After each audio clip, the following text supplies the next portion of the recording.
Ever stood under a sky so wide your secrets felt small? Here on Cowboy Story, we ride the stories of the West campfire. Truths trailed us, memories saloon whispers, gritty humans sometimes messy. Every tale is a horizon to chase. Subscribe, pull up a stool, and maybe find a little courage for your own frontier. West Texas held its breath at noon.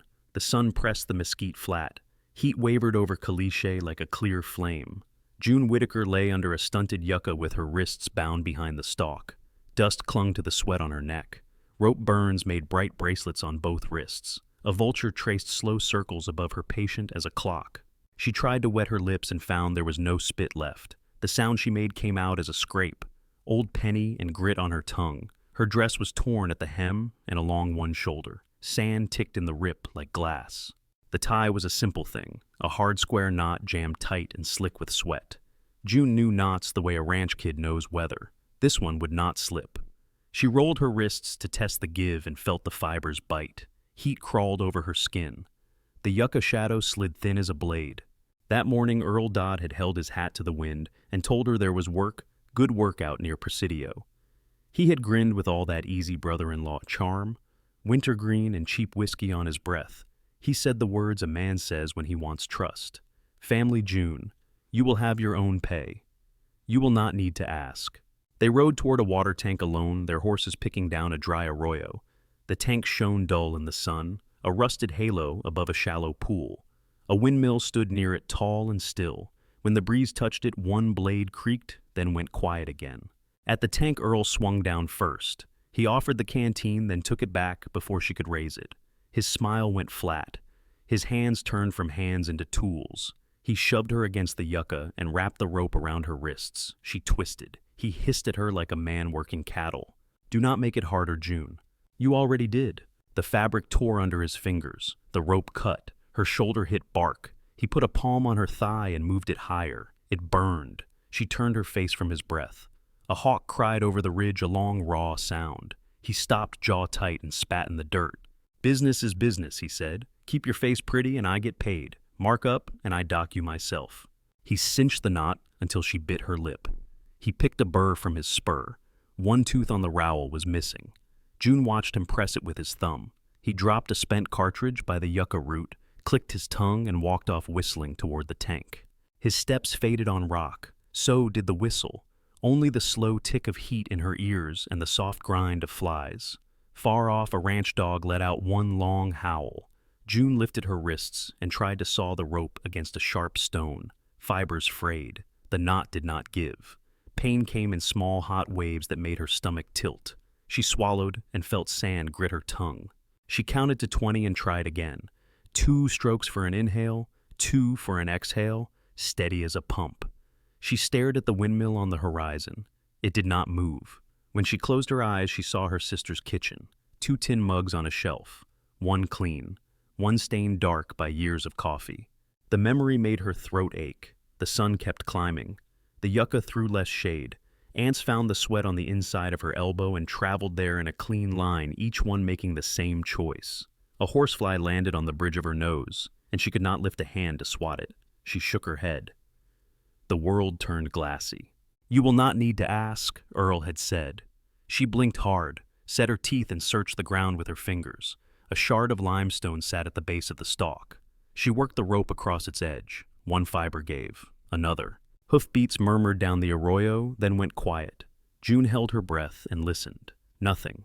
Only insect whine and the far slap of a loose sheet of tin somewhere stirred by a small wind. In the sky, the vulture had a friend now. They circled together 2 black question marks over white light. She spoke once, not a call, the shape of a prayer without words. The rope drank her sweat and grew tighter. She lowered her wrists to ease the pressure, then raised them again because easing did not help. The knot held like a fist. Algae stank from the tank. The metal made a faint ticking sound as it shifted in heat. June turned her cheek to the yucca stalk and found the cool that lived in the stripe of shade. She eased her fingers along the bark and felt a thin strand of wire tangled there. It cut her thumb when she pulled it free. The sting cleared her head better than water. She wrapped the wire against the knot to make a bite. She twisted slow and even. The knot creaked, a whisper of slack. Lost it. She spoke her own name once, not loud, as if to hold herself to the ground. A little breeze came, it touched the windmill. One blade creaked again, and this time did not stop. The sound traveled across the open like a hinge in another room. June opened her eyes and looked toward it. Light bounced off the tank and made a ragged ribbon on the sand. She set her shoulders and went back to the work of getting free. The wire cut her thumb again. June kept turning at small movements, breath held in pieces. The knot lifted a hair, then seized. Heat shimmered around the yucca. The windmill on the horizon creaked once and went still. Hoofbeats came soft along the arroyo, a rhythm she felt in her ribs. She stopped working the wire and let her wrists fall. Dust rose in a slow veil. A gray horse stepped into the light, long head, dark eyes. The rider drew up, set a boot to the ground, and let the reins drop. He was tall, clothes baked the color of the dirt hair silvered at the temples. The dog that paced at his stirrup moved out a rangy brown with a white blaze, quiet gaze, no bark. The man looked at the rope first, then her hands, then her face. His knife came out as a fact rather than a threat. The blade touched the knot and turned patient, no hurry. The hemp opened. June felt her hands come back to her like numb birds. She brought them to her chest and held them there. The dog sat. A fly landed on his ear, and he twitched it off. The rider slid the knife away and shrugged out of a sun-beaten duster. He lifted it and paused, waited for her eyes. When she nodded, he set the coat on her shoulders, light as a towel. He offered a canteen. She tipped it, stopped on his word. Sip. You will lose more if you rush. The water tasted like coins. It made her throat sting, then ease. She met his eyes over the canteen rim. They were the kind of blue that reads distance, not people. Who tied you? Earl Dodd, out of Presidio Way. His jaw set. He looked past her at the ground. A spent cartridge lay by the yucca root. He picked it up, turned, it sniffed the neck and put it in his pocket. He scanned the arroyo, then stepped to the trail sign. The mark of a spur was clear in the dust. One tooth missing the print, a little lopsided. He studied it, then glanced at the windmill. Its single groan sounded again, thin and old. Can you stand? June nodded. She tried. The world slipped.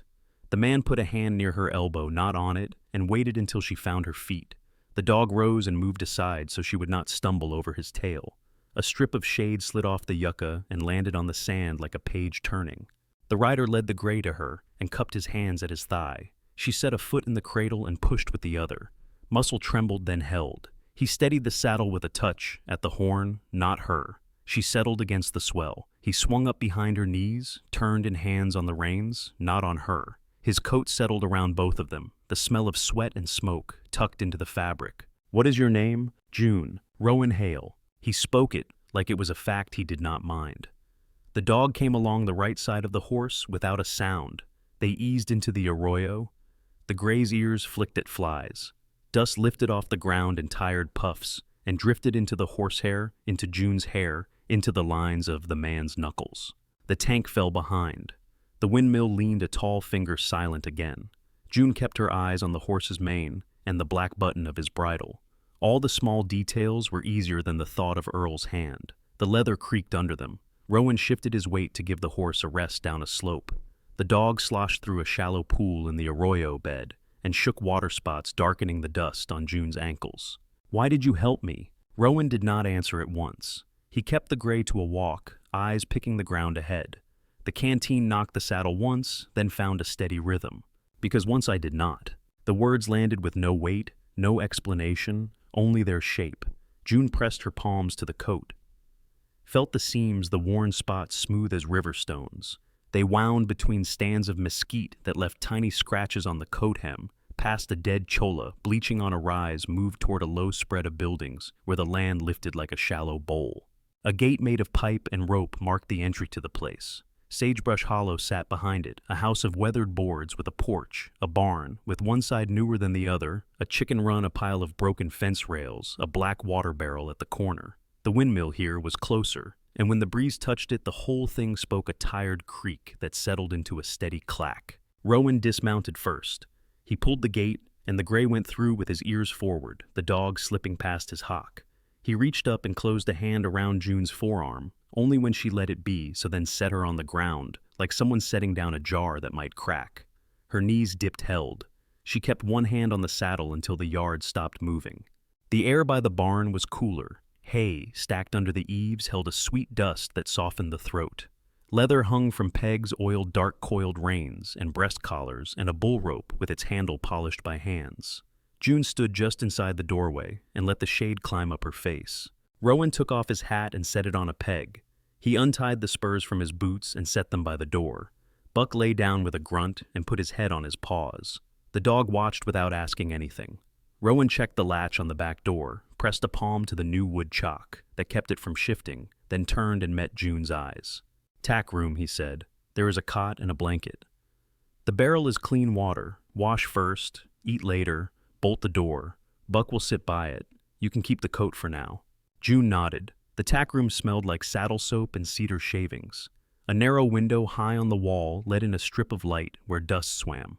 On a shelf, 2 tin mugs stood side by side, one with a dark ring deep in the bottom, one clean. Her hands went to the rope burns without thinking and rested there. The skin had raised where the fibers cut at pale ridges around the raw. Rowan stepped back out into the yard and crouched near the gate again. He touched a print that was not from his horse. He found the broken tooth from a spur, caught in a twist of wire on the fence, worked it free, and put it in his vest pocket. He looked up at the road in, then at the road out, then at the windmill. It turned 3 times and clicked on the 4th. June filled 1 mug from the barrel. The water smelled of wood and iron. She stood and drank it in small sips. It made her feel more like herself and more tired at the same time. When she shouldered the door closed and slid the bolt, the wood moved under her palm with a sound that was firm and simple. Buck settled with his back against the cracked dog warmth, seeping into the floorboards. Rowan's voice came from the big space of the barn, calm and low. "You are safe here tonight." June sat on the cot and let the coat fall across her knees. The wind went through the boards and lifted a soft thread of hay smell.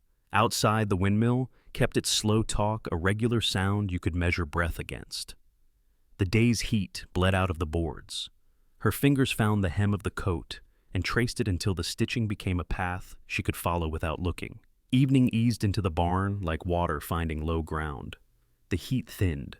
The boards lost their glare. Buck lifted his head, listened, then let it rest again on his paws. June sat on the cot with her hands in her lap and watched dust drift through the strip of window light.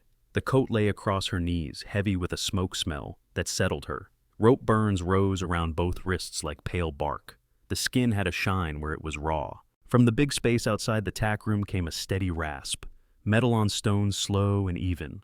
Rowan was somewhere near the door, shaping an edge. The sound made a rhythm with the windmill. Clack, pause, clack. The barn smelled of old hay and then leather oil and a faint line of sweat.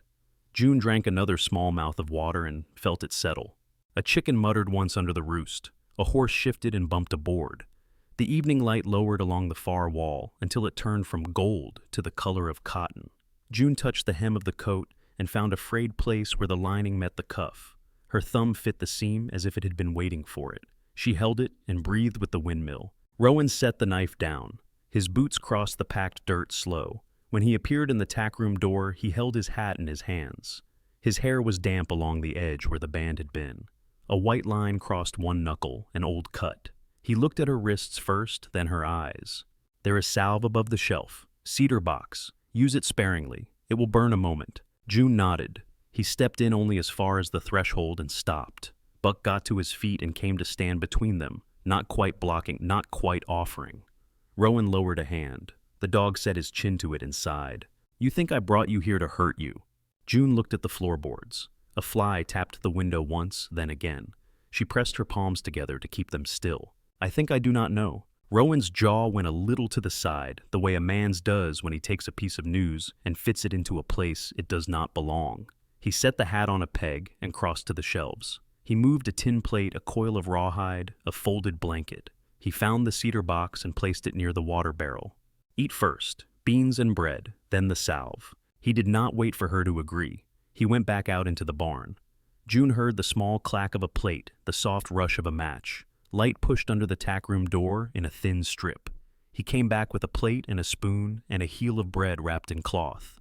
The beans held a little fat on top, a sheen that caught the light. He kept his hands clear of hers as he passed it over. "Thank you." He nodded once. His eyes were old in the way that comes from looking far.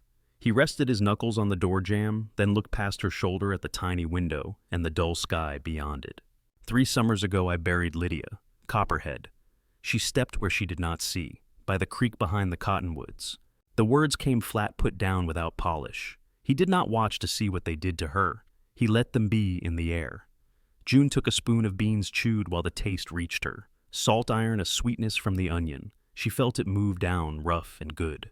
Your daughter June said, and the question lived in the way she held the spoon. Rowan's mouth went to a line that might have been a smile another year. Cora married a railman, El Paso line. House got quiet after she left, still not used to setting 1 cup. His gaze moved to the shelf with the 2 tin mugs. One showed a dark ring deep in the bottom, one was clean. He reached for the cleaner one, then stopped and left it where it stood. He turned and went to the barn door. He lifted the latch and opened it a hand's width. Night metal light slid in thin and cool. The moon had come up behind the cottonwoods and laid a white ribbon on the packed dirt. Light helps a man sleep straighter, he said. June ate until the ache in her belly eased. She set the plate on the floor and wiped the spoon on the breadcloth. The salve sat in the cedar box, neat and square. She dabbed a little onto one wrist. The sting jumped, then quieted to heat that worked deeper. She did the other side and breathed through her teeth. Her shoulders let go of a piece of hardness she had not known was there. Rowan leaned a shoulder into the doorframe and looked out across the yard. A stray tumbleweed knocked the fence and hung there, caught in wire. He listened like a man who had learned that listening was faster than running. After a time, he nodded to himself. He set the bolt on the big door and checked the back latch again. He came back to the tack room and stood with his hand on the jamb. The cot is yours for the night. Bolt the door on your side. Buck stays. If you need water, the barrel will hold. June met his eyes long enough for him to see that she had heard. He started to go, then looked at her hands at the rope burns again, at the way she was holding her fingers open to keep from touching them. Tomorrow rope, he said. Hands remember faster than fear. He stepped back. His boots moved off into the barn, quiet on dust. Buck circled once and lay down with his back to the door. June slid the tack room bolt into its seat. The wood answered with a soft, certain click. She lay back on the cot and pulled the coat up under her chin. The windmill talked on. The night carried the smell of hay and the faint mint of crushed weeds. In the high window, the moon turned the dust to a slow river that went where it needed to go. She followed it with her eyes until her eyes went soft and closed. Morning found a seam in the boards and slipped into the tack room. June woke to the smell of hay and leather and a thin thread of mint from crushed weeds near the door. Buck lifted his head when she moved and thumped his tail twice on the floor. Her wrists ached where the rope had burned them. The skin had settled into ridges. She sat up slow, the coat still over her legs, and listened for the windmill. It spoke a steady clack that matched her breath. Rowan's axe answered from the yard. Wood split clean. The sound rang once and then turned soft as the pieces fell into a box. June stood and drank from the barrel. The water was cool along the bottom. She washed her face and stared at the girl in the sheen on the surface. Dust had made a pale mask across her cheeks. She rubbed it off with both hands and winced where the rope burns pulled. When she stepped into the barn, she found a plate set on a bale, beans again cooled to a skin, a wedge of cornbread gone stale at the edge. The smell of coffee reached from the doorway like an invitation you did not need to speak aloud. Outside, Rowan worked in the shade of the porch. He set the axe head on the stump and took the pot from a hook over a small fire pit made of welded horseshoes. He poured coffee into 2 tin mugs and set one near the rail without looking at it. The second he kept in his hand. June took the plate and stood where the light hit the dust, small motes floating. She ate slow. She watched Rowan out of the high shadow of the doorway. He was not young. The lines at his eyes were the kind that come from looking into glare. One sleeve had been patched at the elbow with a piece of denim of another blue. The patch had been done by someone who cared enough to make the stitches even. He turned and saw her. He lifted the mug that was for her but did not cross the yard until she nodded. He passed it and let his fingers leave space around the handle so hers would not touch his. The coffee was bitter and clean. It hit the back of her tongue and woke the rest of her senses one by one. Wind moved the cottonwoods by the creek. Their leaves rubbed together with a sound like quiet talk. Rowan took a coil of rope from a peg. He held it in both hands so it sat balanced. He let it roll and unroll a little to show its weight.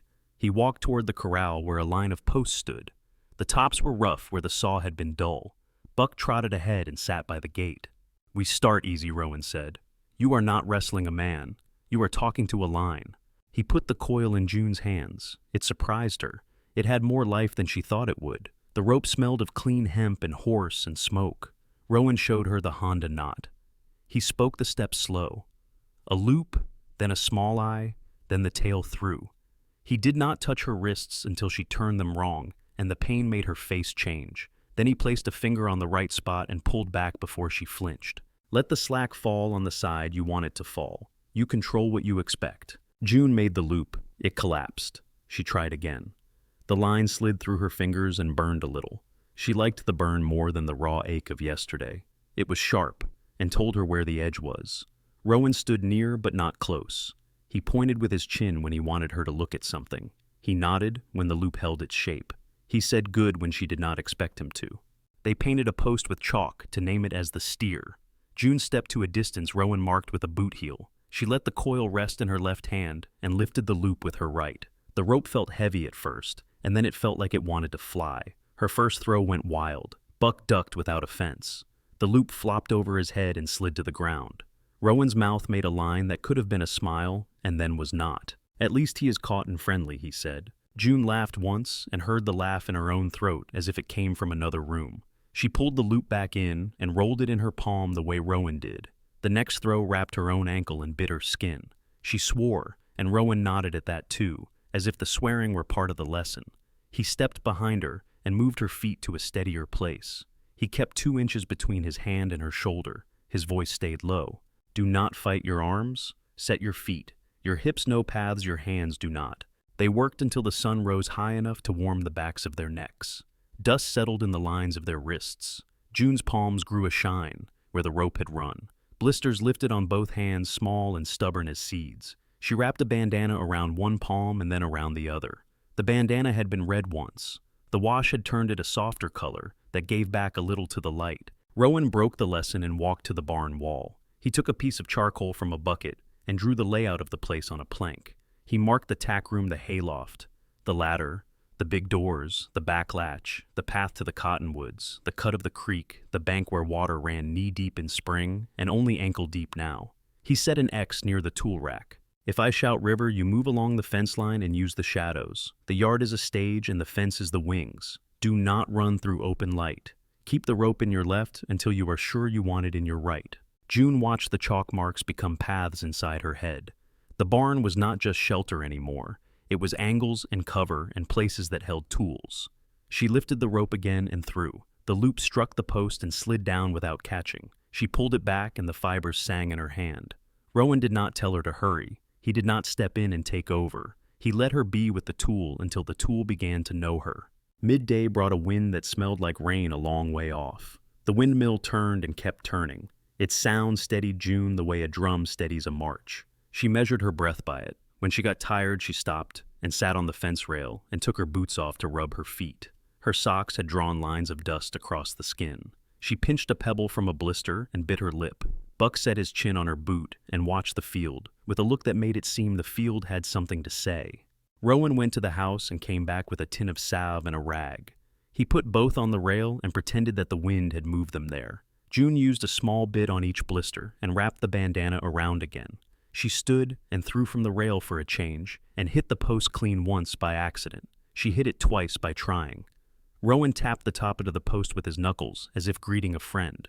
He tipped his head to June in a way that let the praise live in silence. They moved to a heavier rope for the afternoon.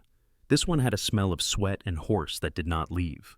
It pulled different. It asked for more from the shoulder and less from the wrist. June's arms began to feel new in their sockets. Her back learned to do the work instead of her hands. Rowan showed her how to set a quick hitch once the loop caught the wrist of a man. He did not call it that. He called it a hitch on a post. He said it twice and made sure she could do it without looking. They practiced in the shade when the sun pressed the yard flat. Rowan cut a slice of apple and let it sit on the rail. A wasp found it. He flicked the wasp away without killing it and gave the slice to Buck, who accepted it like a person taking a coin. June drank from the barrel and poured a little water on the rope burns. The water ran brown down her forearm. She watched it go and felt something shift. The day was not about what had been done to her. It was about the shape of her hands learning a skill and the shape of the yard becoming a map inside her. Rowan told a story while they cooled in the barn. He did not look at her when he told it. He looked at the fur wall where the grain of the boards ran like an old creek. He said there had been a push of cattle one year when the dust came up fast. He said he had lost 5 head and found 4. The 5th had made it to the river and drowned in 2 feet of water because the bank was clay and the poor thing could not get purchase. He said he had gone in and pulled, and the rope had cut his wrist where the vein shows. He showed the white scar. He turned his hand so the light hit it.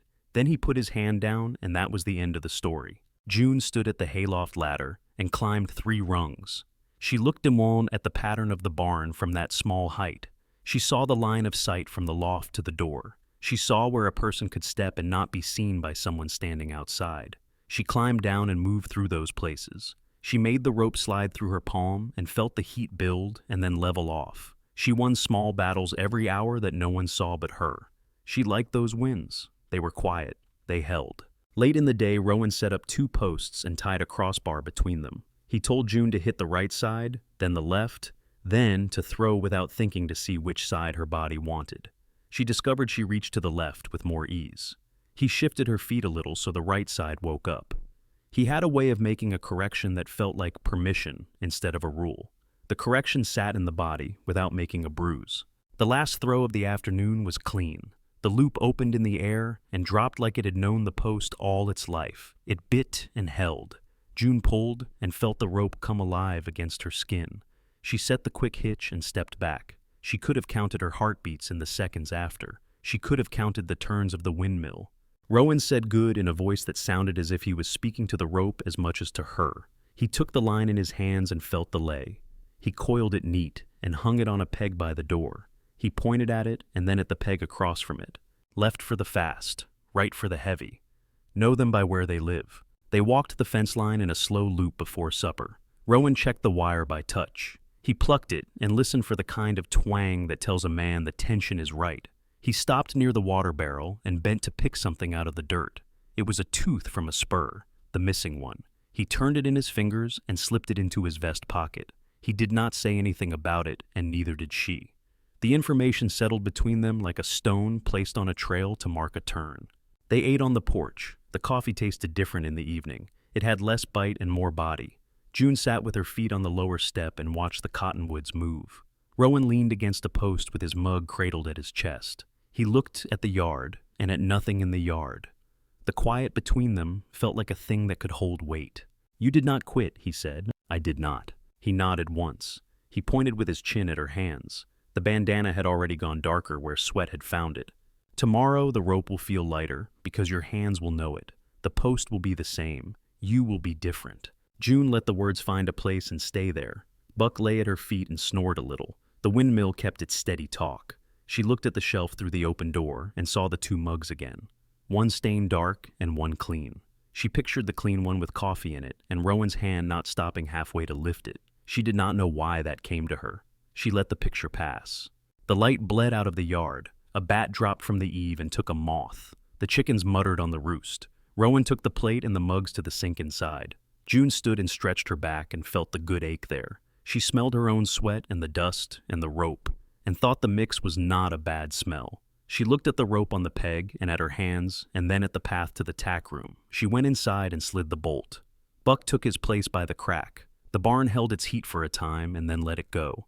The wind moved slow through the boards and the steady clack of the windmill ticked off the last of the day.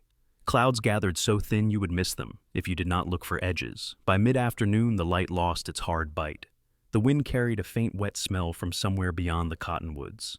June worked the fence with a pair of pliers while Rowan held a staple to the post and tapped it in with the side of a hammer. The wire hummed under her fingers, a low note that traveled into the wood. The windmill turned, then paused, then turned again. Its clack slid into the yard and set a small rhythm in June's chest. Buck trotted the line between them, head down, sniffing every wormhole and tuft of grass. The dog sneezed once and shook off dust. At the water trough, a film of green curled in from the edge. June skimmed it with a stick and watched the surface clear to a dull mirror. Her own face stared back for a beat, then broke when the wind rippled the water. She wiped her hands on the faded red bandana and bent to check the lowest strand of wire. Something bright winked on the barb. She reached and found metal. A tooth from a spur sat there wedged in the twist. It had a jag of rust and a smear the color of old blood. She held it up. Rowan looked over. He did not take it from her, only gave a small nod that meant he recognized what it was. June dropped the tooth in his palm. He turned it once, his thumb catching the chip where a piece had snapped off. He slid it into his vest pocket without a word. The pocket already held weight. The cloth sagged a little. Thunder walked far off, too far to count. The wind came steady for a minute, then slackened so fast the windmill coasted and stopped. The sudden quiet ran up June's back like a cold finger. She lifted her eyes to the road beyond the property line. A rider stood against the horizon, small and straight. The horse cropped at the brush while the man sat the saddle and watched the yard. Sun touched the nickeled bits and made them flash. He stayed just long enough to be seen as a person and not a tree. Then he turned his mount and folded into the distance the way heat folds a body into a shimmer. Rowan followed her gaze. His jaw set the way rock sets underwater. He picked up the hammer again and tapped a staple home with a care that belonged to a quieter day. He went to the barn and came out with a length of fresh wood. He set it across the big doors as a brace and fitted it to the iron hooks on either side. He checked the back latch and leaned his shoulder into the seam to feel how it held. June watched without asking. She walked to the porch and took the 2 tin mugs from the rail. She washed them in a pan and set them to dry upside down. The clean ring shone in both now. No dark stain. She found herself checking the yard corners the way Rowan did, eyes flicking to places a person could stand and not be seen. The yard had become a room with many doors. Rowan came out with a lantern and set it on a shelf inside the barn doors. He loosened the cap and sniffed the wick, then checked the oil. He set it down and reached for a wool blanket on a peg. He dipped the blanket in the barrel and wrung it once, water wetting the packed dirt in a small dark star. June did not ask why. The smell of wet wool and iron carried a homely weight. He leaned a shovel against the jam where his hand would find it without looking. He moved a bucket to the end of the trough and filled it. Buck lay with his body across the doorway as if to measure the space. "Do you see men come like weather?" Rowan said, his voice low. June kept her eyes on the road where the rider had been. "Sometimes. They change your day before they show their faces." Rowan nodded. He looked at the sky and at the thin line of cloud that now held a little more shape. Before dawn is when some feel brave. It is when the air holds sound close and the eyes do not yet trust color. He said it like he had been awake at that hour for reasons that were not gentle. He set the wet blanket back on the peg where it would drip into a tub and not onto the floor. June went to the tack room and took the coil from the right peg. The heavy rope dropped against her thigh. It settled there as if it belonged. The rough spoke to her open palms. The bandana under the rope hid the worst of the sting. They ate early, corn and beans and coffee. The coffee let heat run along June's ribs. The cups knocked gently against the porch rail when she set them down. Rowan ate like a man who was paying attention to something other than food. His eyes moved to the fence, to the gate, to the water barrel. They came back to his plate and then went out again. Across the yard, the chickens lifted their heads in the same direction and stood that way for a long moment. Then they went back to pecking. A horse in the barn blew out a breath. Dust rose and settled around the stall door in a faint cloud. The air tasted of iron and coming rain.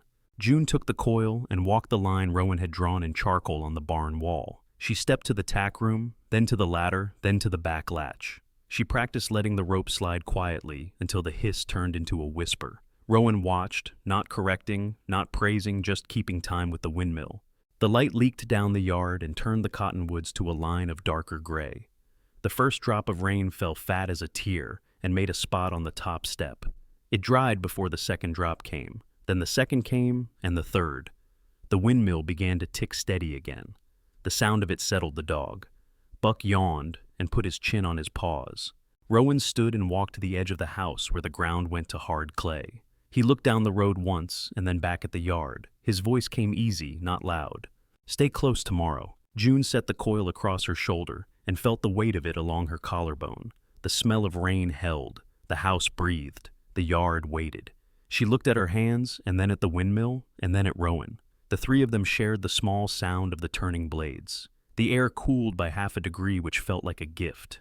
Night settled on Sagebrush Hollow in slow layers. The last of the heat bled out of the boards. The wind laid down so gently that the windmill turned once and stopped. June stood in the barn doorway with the heavy rope across her shoulder and watched the yard take on the tin color that comes before full dark. Buck moved like a shadow from water barrel to porch, nose, low ears working. Rowan crossed the hard earth with a shovel and a bucket of sifted ash. He poured a thin ring across the threshold inside the big doors and smoothed it with the flat of his hand.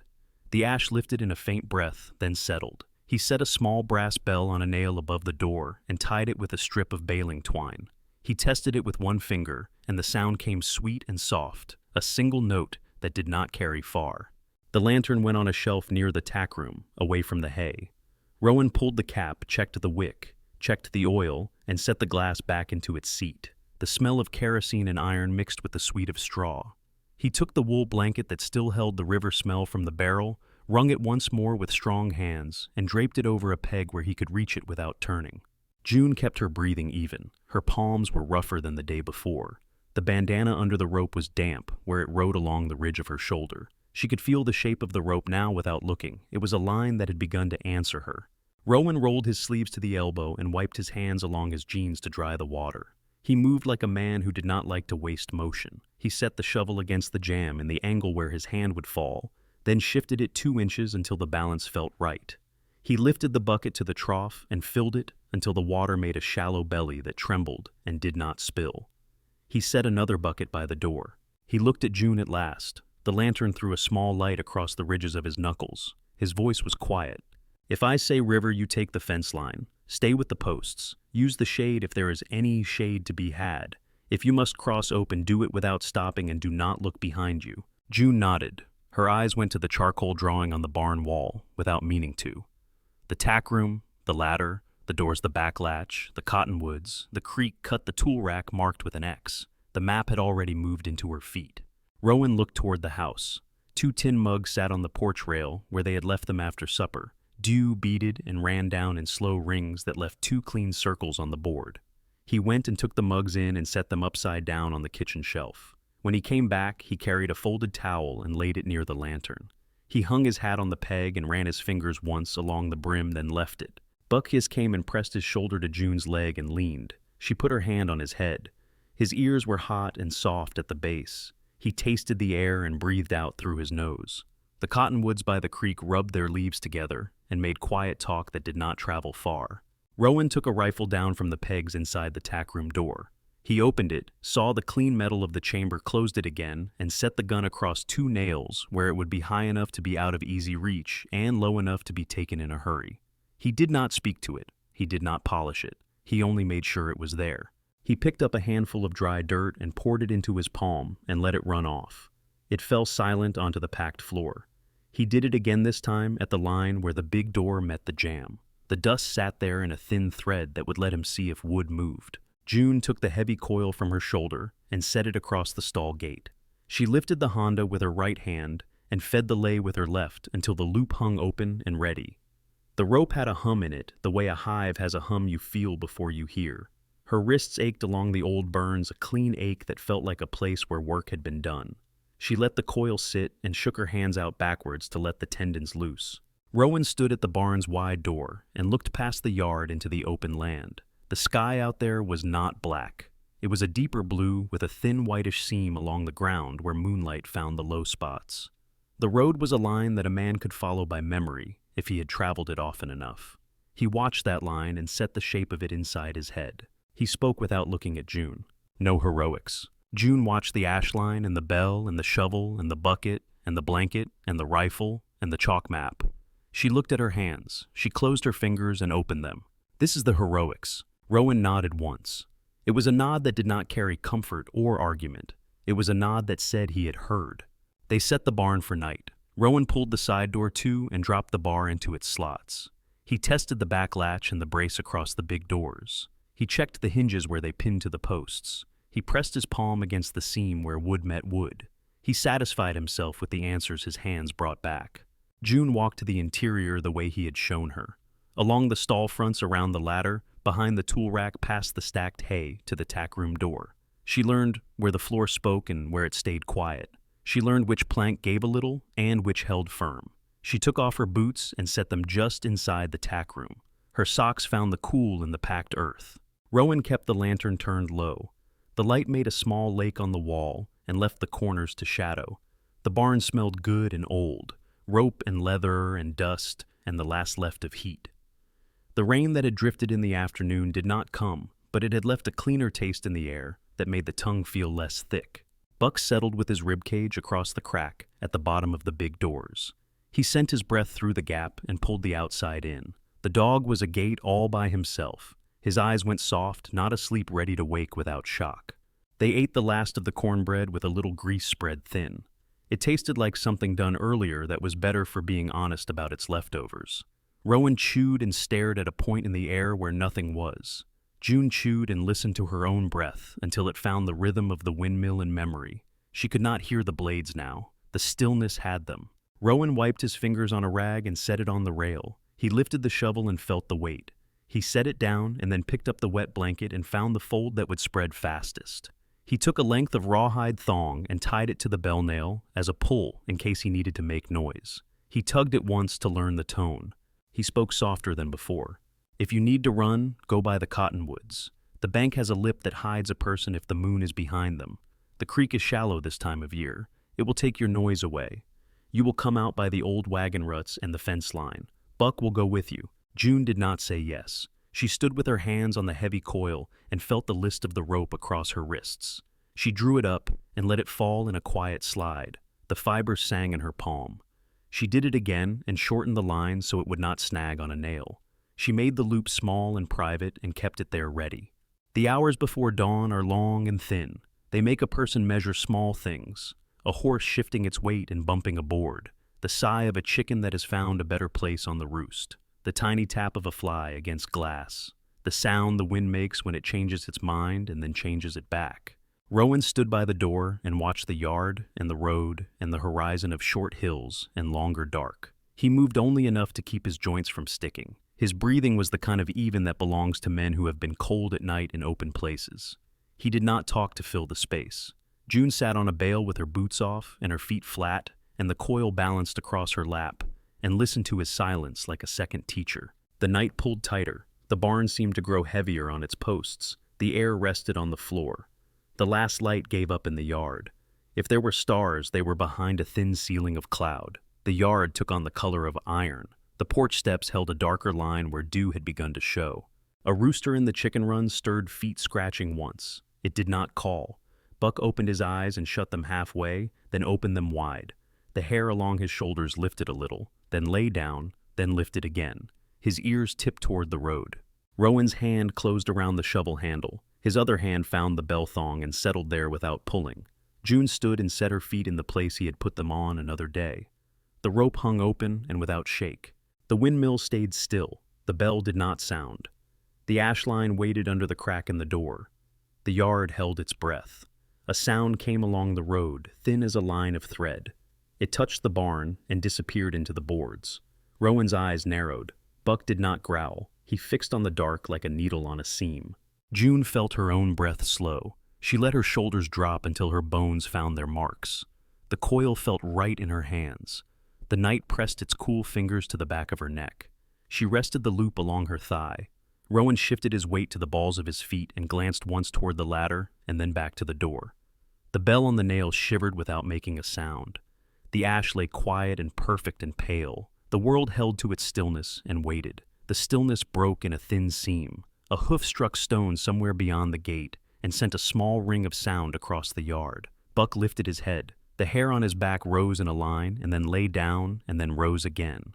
Rowan shifted his weight and set his hand around the shovel handle. June loosened the coil on her lap until the loop hung open and quiet against her thigh. The bell on the nail did not ring. It trembled once and went still. A whisper of grit moved under the big door. The ash line showed a narrow fingerprint where none had been. Rowan drew a breath and let it out. He looked at June and then back at the seam. The latch eased. Wood met wood with a slow sigh. The bar across the outside brace held. The door did not open. The man on the other side pushed and felt the answer and slid his palm along the crack to find a soft part. He did not find one. He set his shoulder and tried again. The frame took it and gave a fraction and then took no more. A boot scuffed at the side door. The new braces there did their work. The sound moved along the wall and stopped where the back latch sat in its pocket. A breath, then nothing. Buck's throat worked. His growl did not leave his mouth. It lived in his chest like a motor waiting for a clutch. A voice came through the wood. thick from drink and sleep lost to the bottle. "Open up, Rowan. I am come for what is mine." June felt the words pull on her skin. Earl Dodd's vowels were Texas and tobacco. She set her feet and lifted the loop. The rope had weight and life. Her hands knew it now. Rowan kept his eyes on the seam. His voice did not rise. "You are at the wrong door, Earl." A laugh. Someone else beside Earl laughed along with him, the sound without heat like the clink of glass on glass. The second voice came soft and flat. "Wrong door is a kind of door, Mr. Hale. Some of us do not mind making a new one." The back latch moved. The wood creaked once. Then the low window to the left took a shock and splinters jumped. A gun barrel pushed in, then withdrew.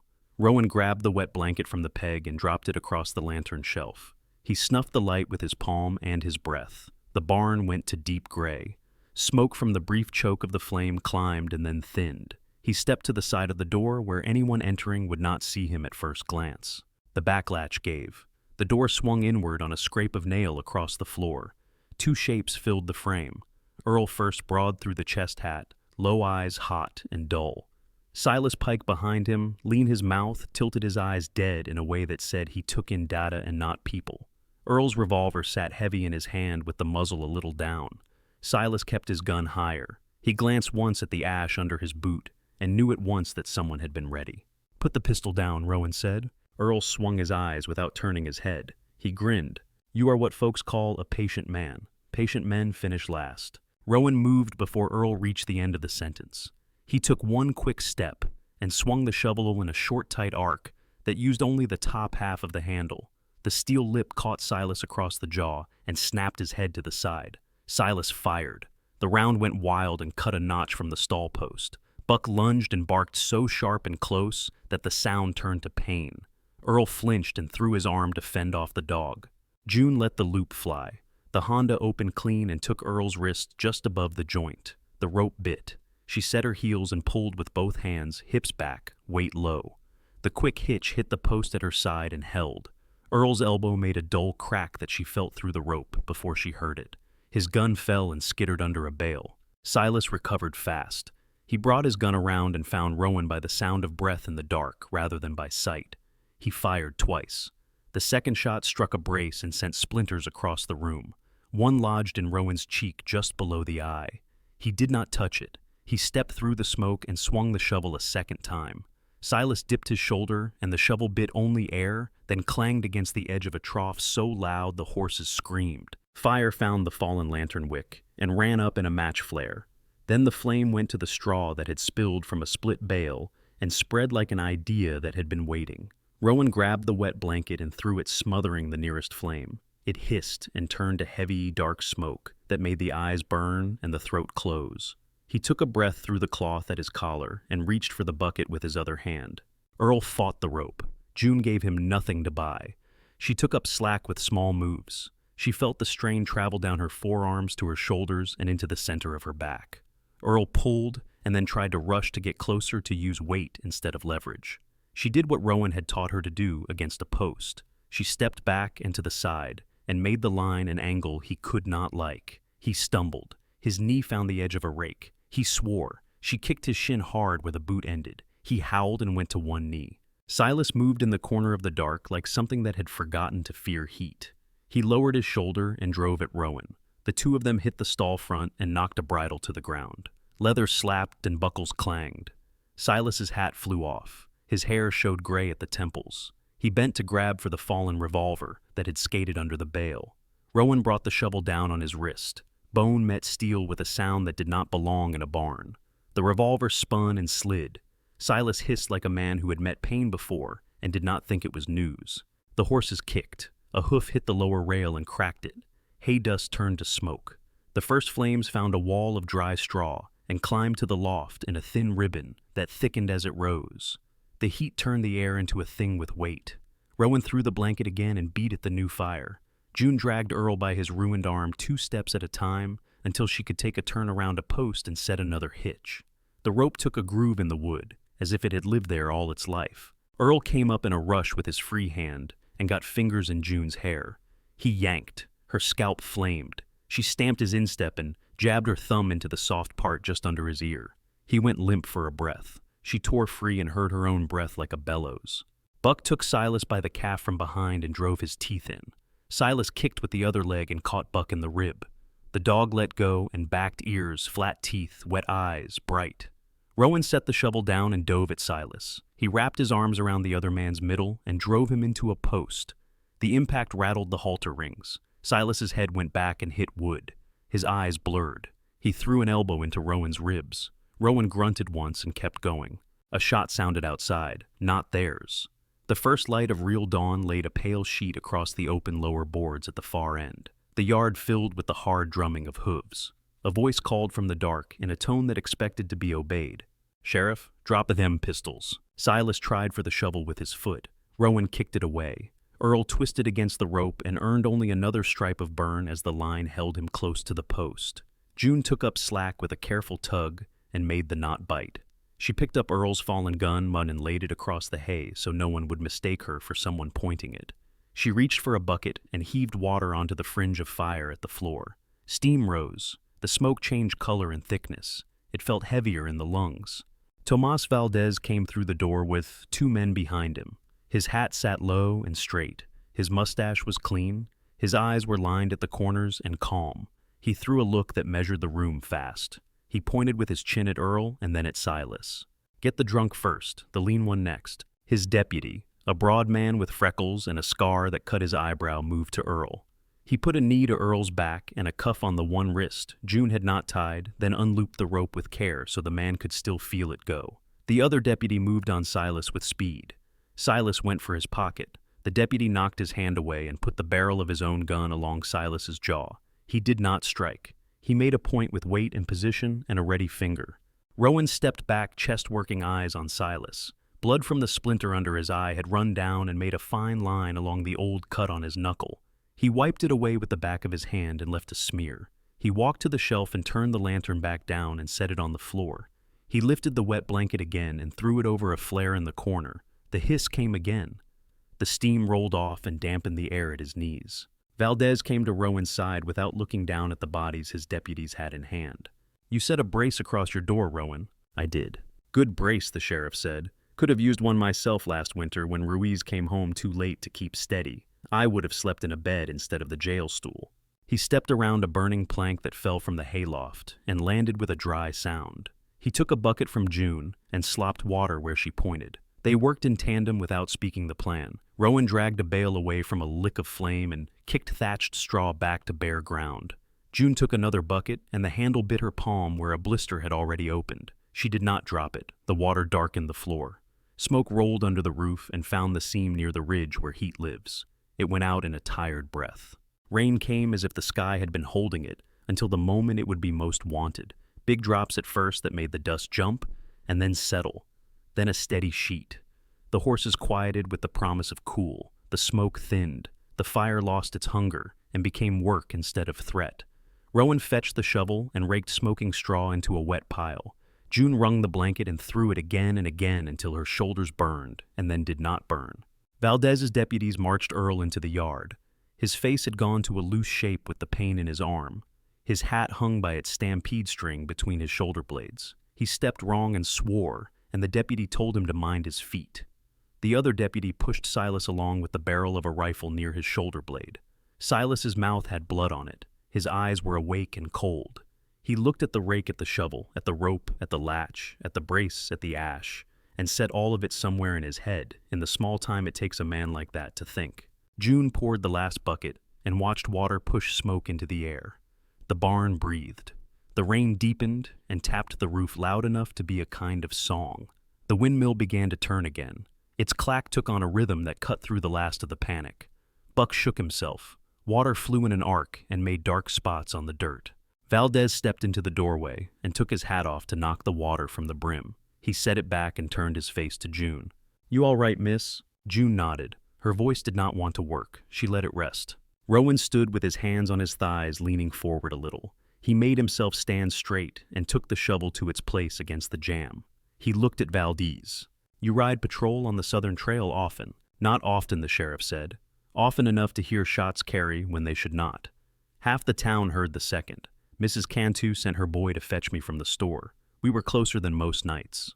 Rowan nodded. He did not say thank you. The nod held it. Valdez walked Earl to the porch where the eaves kept some of the rain off. He sat the man on the top step and looked at his arm. "We will have Doc Hart look at that elbow," he said. "We will not be gentle. You did not earn gentle." Earl spat and then swallowed because his mouth could not keep spit. Valdez looked at Silas. The deputy had him by the shoulder and the wrist, and his hands were sure. Silas did not fight. He did not give anything for free. He let the rain wash the blood from his lip. His eyes moved to June for one beat. She did not move. She held the coil with both hands and then set it on a peg because her fingers had begun to shake.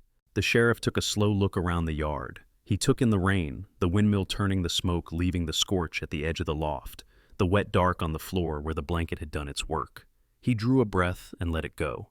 "I have seen worse mornings," he said. "I would rather not see this one again." He signaled his men. They led Earl toward the gate. The man stumbled once and the deputy steadied him with a outkintness. Silas went second. He glanced at the fence line where the spur tooth had been found. He glanced at the road. He glanced at the cottonwoods and the creek. His mouth did not change. June leaned against the stall for a breath. Rowan set a hand on the top rail, not on her, near her, so she could take the steadiness of the wood if she wanted it. She looked at her palms. The bandana had gone dark and slick with water and sweat. The rope burns stood up around the new blisters like borders on a map. The rain wrote small circles in a puddle by the door. It ran off the brim of Rowan's hat and made a line down his jaw.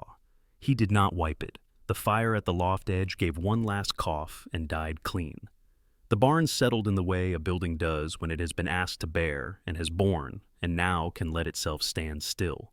Buck went to the porch and lay down where the steps stayed dry. He stretched his forelegs and let out a long sound that lived between a sigh and a groan.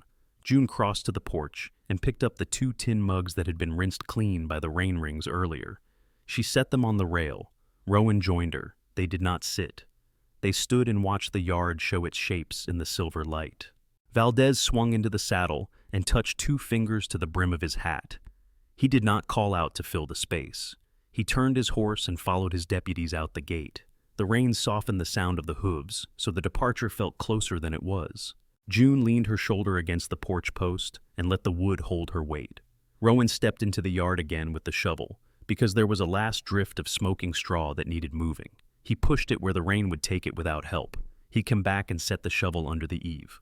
The windmill turned. The blades cut the air with the same old clack. It sounded like a clock that kept a different sort of time. The smell that rose from the ground was half ash, half clean. June watched the water bead on the rail and run into small trails. The rope on the peg dripped in a slow rhythm. The day was newly born and heavy and honest and there. The rain thinned until it was only a whisper on the tin. The windmill found its rhythm and held it. June stood under the porch eave with the 2 tin mugs on the rail. Water beaded and slid in slow lines.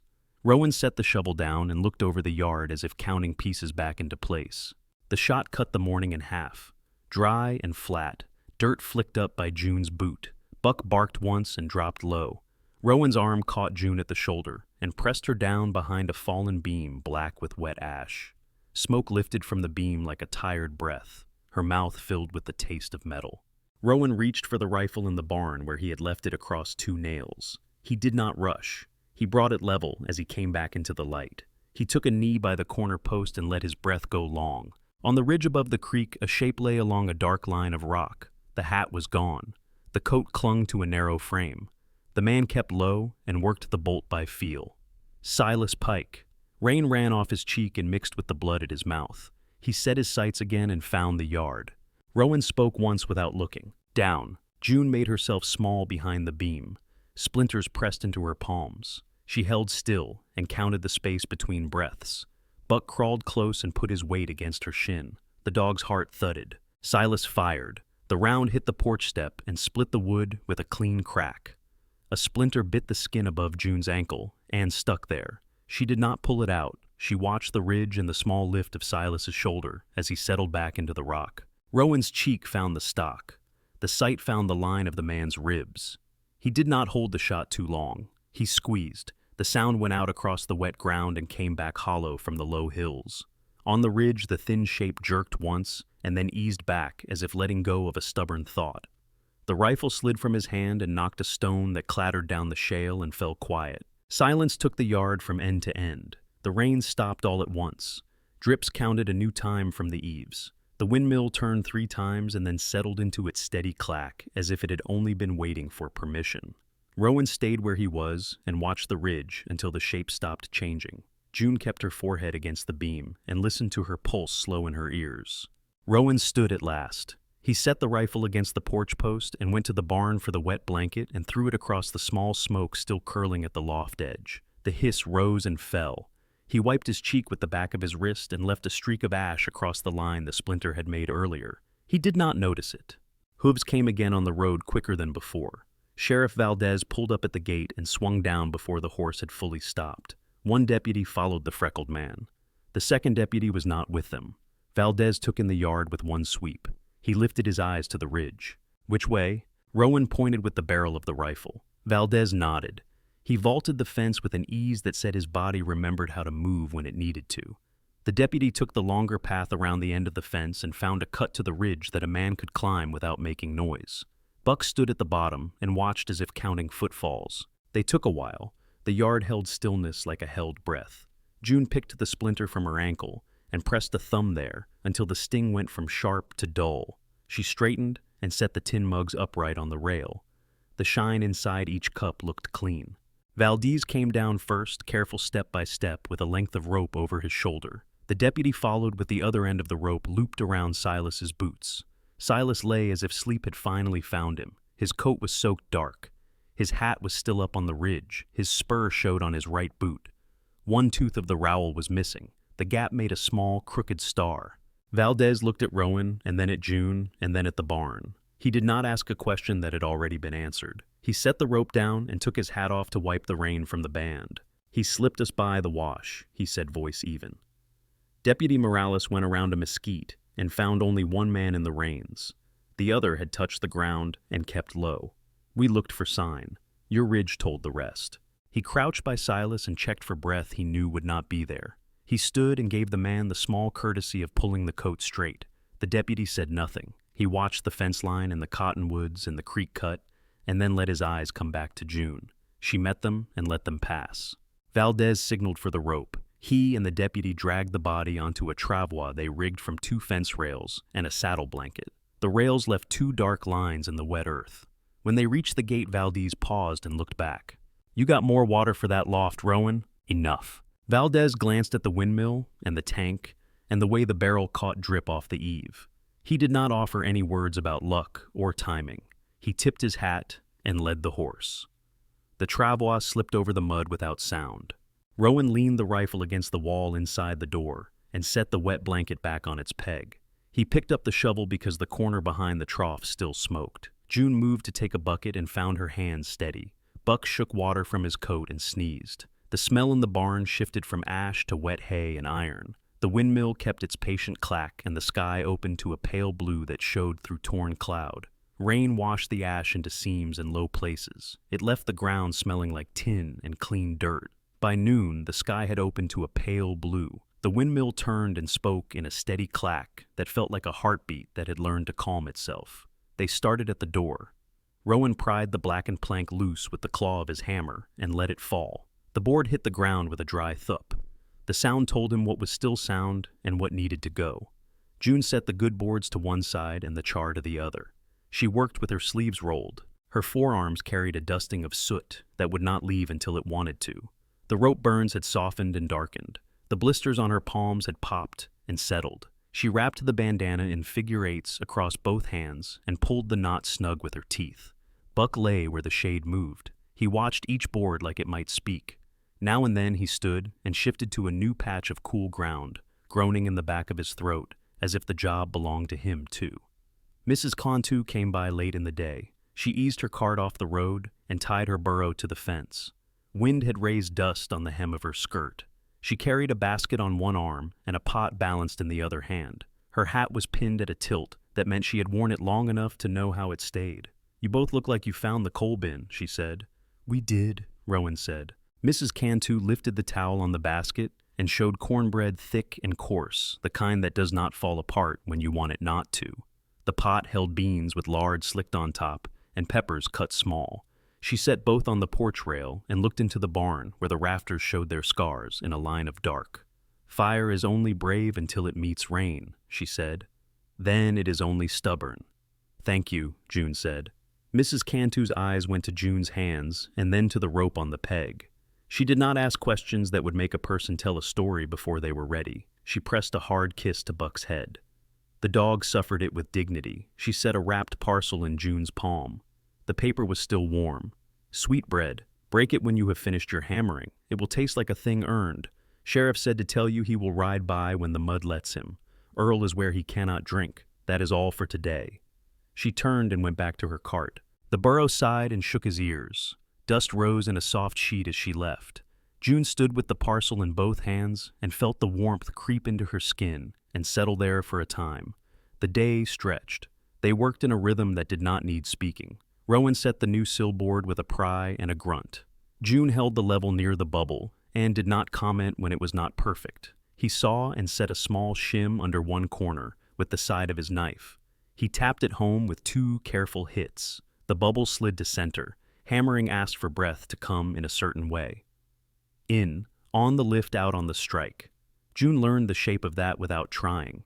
Each nail had its own voice. She listened for true. She listened for hollow. She took the bad sounds out and replaced them with good ones. Resin bled from the cut ends and ran in clear tears that caught sawdust and turned to amber grit. The smell of pitch made the lungs feel wider. They raised a new brace to replace what the fire had taken. Rowan cut a tenon at one end and a notch at the other. The saw rasped on the pull and moaned on the push. He blew off the dust and fit his work to the post. The wood met wood and held hands. June stood on the bottom rung of the ladder and kept the brace steady with both arms, while Rowan pinned it with a wooden peg he had whittled at noon. The peg drove in with a sound as clean as a bell. When it sat flush, the brace stopped being a piece of wood and became part of the shape that kept everything where it should be. Sheriff Valdez rode in the next morning, when the mud had gone from slick to tacky. He swung down and tied his horse to the low cross pole by the gate. He took in the new brace and the pile of char and the neat stack of good lumber. He nodded at the order of it. Doc Hart set the elbow, he said. It will remind Mr. Dodd of poor decisions each time he reaches for his hat. He is in a place with bars. Paperwork gets signed when it gets signed. Silas Pike will not interest us again. That is enough for now. Rowan did not ask for more. June tipped water from the barrel into 2 tin mugs and added a splash of coffee from the pot. The smell climbed into the morning and set a kind of quiet around the 3 of them.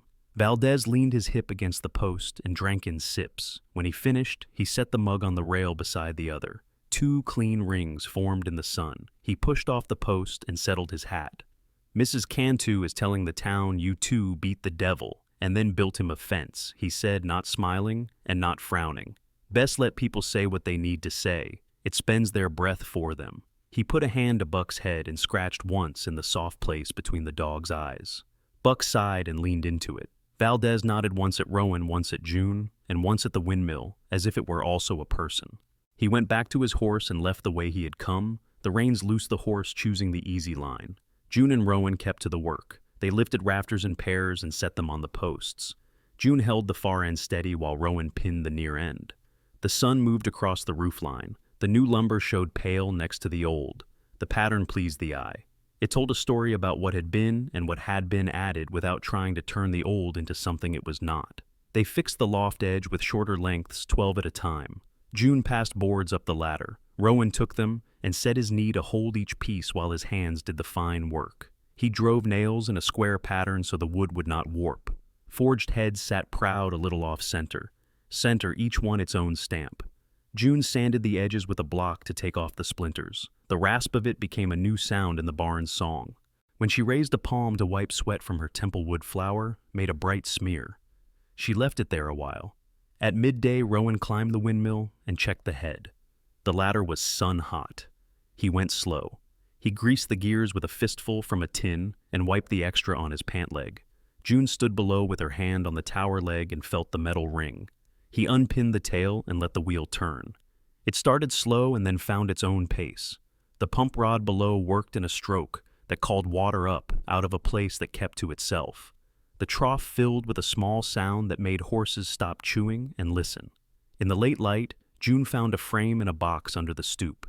The tin type inside had a woman's face and a girl's face. The woman's smile lived in her eyes, not her mouth. The girl held a ribbon that had been white when the picture was made, and now looked gray. The corners of the picture had curled a little. A smoke stain had shaded one edge. June stood with the frame in the shadow of the doorway and let her eyes adjust to the contrast of pale faces and dark clothes. Rowan walked in and stopped a step away. He did not reach for the frame. Lydia and Cora June said quiet. Rowan took a breath that altered nothing in the room and eased it out. He nodded once. "Where would you hang it?" June asked. Rowan looked along the new wall where the boards had gone up in the last hour. The space between two pegs was clean and level. Light from the high window fell there in a soft square. He pointed with 2 fingers. June stood on the second rung of the ladder and set the frame on the nail head. She used one finger to feel the balance. The tin shifted and found center. She climbed down and stood beside Rowan. They both looked. The woman and the girl looked back with calm faces that were not here and somehow were. June reached into her pocket and found a clean corner of cloth. She wiped the glass where soot had ghosted a thumbprint. She did it careful and without hurry. Rowan's mouth changed in a way that might have been thanks if a person were looking for thanks. He lifted his eyes and held the picture for a count and let his eyes fall again. They picked up nails. They set more boards. The barn began to look like a place that had always been itself, even when part of it had been gone. Outside, the cottonwoods turned their leaves to show the pale undersides. The wind took them and let them go. The sound of it came into the barn and mixed with the smell of fresh cut wood and old leather and iron. People began to show, not many, enough. Mrs. Cantu's nephew came with a sack of nails and a pocket full of jokes that he told to Buck, who accepted them with sober ears. A quiet man from the feed store leaned a ladder against the house and repaired a section of gutter that had sagged. He nodded once to June and once to Rowan and left without comment when he was done. A girl from 2 places down brought 3 eggs in a folded apron. The eggs were warm. She set them on the porch rail and fled when Buck sneezed. June cracked 1 egg into the skillet and watched the white set and the edges curl. She slid it onto a plate and set it on the step for Rowan and cooked the second for herself. The third she saved for morning. They ate in silence and licked salt from their fingers. The sun dropped a hand at a time behind the ridge. The windmill threw its shadow across the yard and then drew it back again. When the light went thin, they set down tools. June coiled both ropes and hung them true, the left peg for the fast line, the right for the heavy. She closed her hands around the coils to feel the lay, then let them go. Rowan wiped the hammer handles with a rag and laid them on the shelf like he did each day. The repetition was its own kind of rest. They walked the fence line before the dark made nails hard to see. Rowan ran his hand along the wire and plucked to hear the tune of the tension. June tested staples and pressed one home with a tap of the hammer. Their boots left a broken pattern in the dust. It would be gone in the morning when the wind went its own way. At the porch, they each took a tin mug. The coffee tasted different in the evening. It held a roundness the morning did not have. June sat on the top step. Rowan leaned against the post. Buck settled with his chin on June's boot. The dog's breath warmed the leather. June watched steam drift from her mug and braid itself with the cooler air. She watched her hands and saw that they no longer shook. The bandana had gone from red to a dull fox brown where sweat had taken it. She turned it over and tied it again with a new knot. Rowan's eyes rested on the yard and the rail and the cottonwoods and the creek cut beyond. He glanced at the picture through the open barn door and then looked away. The look did not sting. It fit him. "You thinking of leaving?" he asked. "Not yet," June said. "There is work." He lifted his mug in a small salute. He let the rim touch his lip and then lowered it again. The windmill turned and made its old sound. The chickens murmured on the roost. Somewhere a nightbird made a note and then thought better of it. They slept and woke and worked and slept again. Days braided into something that felt like a rope you would trust. June found herself moving through the barn by habit rather than thought. Her hand reached for pegs without searching. She could tie a quick hitch with her eyes on a task across the room. She caught herself smiling once at nothing and let the smile go where it wanted. A week after the fire, June tapped the last nail on the new loft edge. The sound ran under the roof and came back to her clear. She set the hammer on the floor and pressed her palm to the board to feel the warmth of work. Rowan stood with a length of trim in his hand and looked like a man who had found a thing he had thought lost and did not want to say the name of it yet. He fit the trim to the seam and drove 2 brads without missing. The seam turned to a line a person would not see unless they were looking for scars. They walked into the yard and stood shoulder to shoulder without meaning to. The The barn held itself up like a horse that has come out of winter and taken on weight in the spring. The picture by the door caught a thin stripe of light and sent it back to the room. June went inside and checked the tack room window because she had learned to check small things. She slid the bolt and lifted it, slid it again, made sure it spoke the right sound. She stepped back and caught her reflection in the glass. The soot was gone from her cheek. The line of her mouth had changed without permission. It held more room at the corners. Evening came quiet. They did not look for it. It arrived and put a hand on each shoulder in turn. June filled 2 mugs and set them on the porch rail. Rowan joined her. He did not hesitate. He took one, the dark ring already forming at the bottom from days of use. June watched steam lift and felt the heat through the tin. The yard breathed. The windmill clacked. The cottonwoods answered. The barn behind them smelled like new boards and old leather in equal parts. Buck sighed and closed his eyes. Rowan's shoulder brushed the post. June's shoulder brushed the air. They did not speak to make meaning. The work had already done that part. Word moved faster than wagons.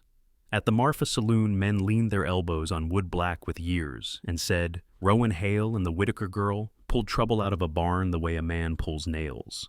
Mrs. Cantu laughed into her cup and told her neighbor that some folks have the sense to keep a bucket near a lantern. The talk rode the road and thinned in the open, then came back thicker at the feed store, where a clerk stacked salt blocks and shook his head like he was hearing a song he halfway knew. June took the bay gelding to pasture at first light. The grass held dew that wet her boots and darkened the leather to the ankle. The bit clicked in the horse's mouth. Cottonwoods lifted a clean smell where the creek cut the edge of the field. She slipped the halter and watched the horse drop his head and pull. Breath showed white for a second in the cool. The windmill turned slow. It sent a pulse down the rod to the pump and brought water up with a sound that was more felt than heard. June set her palm to the tower leg and felt the small tremor run into her bones. She looked back at the barn. New boards sat pale beside old. The line where fire had ended and work had begun was there if you knew where to look. It did not ask for attention. Rowan stood on the porch with 2 tin mugs on the rail. Steam drifted from both. He had shaved the night before and missed a line along his jaw where the shadow still showed. He lifted one mug and set it back down as June crossed the yard. Buck trotted ahead and then circled back to bump her knee with his head. His ribs showed less now that the heat had broken. June climbed the steps and took her cup. The coffee tasted like beans and iron, and the last of the fire gone from the air. A swallow put heat in her chest that settled not sharp. They stood side by side and watched sun climb the boards. The picture by the door took a soft light and returned it. I can take the south fence this afternoon, June said. Rowan nodded. Check the 3rd corner post. It was soft when I set it last spring. Might want a brace. She drank. The mug warmed her fingers. The coat that had been his lay on the back of a chair inside the doorway now. She would wear it when rain came again. For now, the air was mild, and the shirt on her back was enough. They walked the yard with their cups.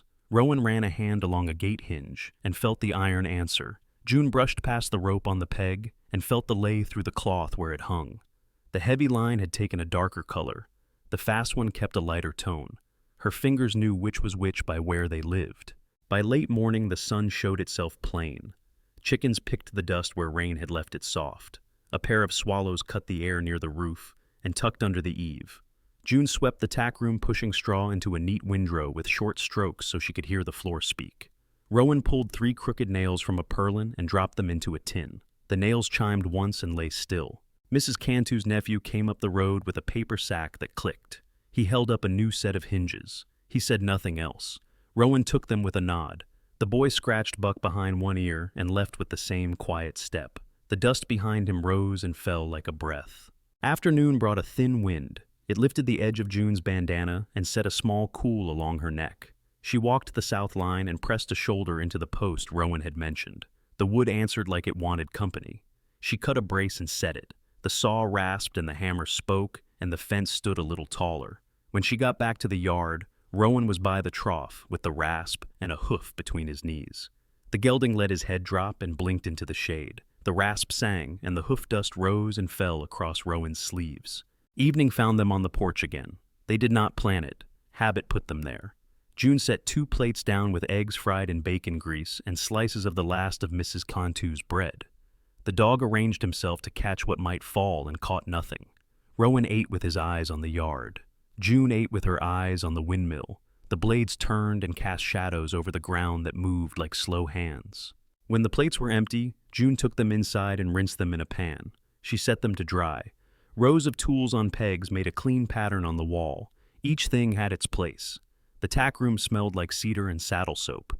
The bolt slid in its slot with a sound she had begun to like. She stepped back into evening. Rowan had poured coffee again and set 2 mugs on the rail. He passed one to her. The heat sat gentle in the cup. Out by the cottonwoods, the creek kept its small talk. The wind thinned and made the leaves turn their pale sides to the sky. The picture on the barn wall held steady in its frame.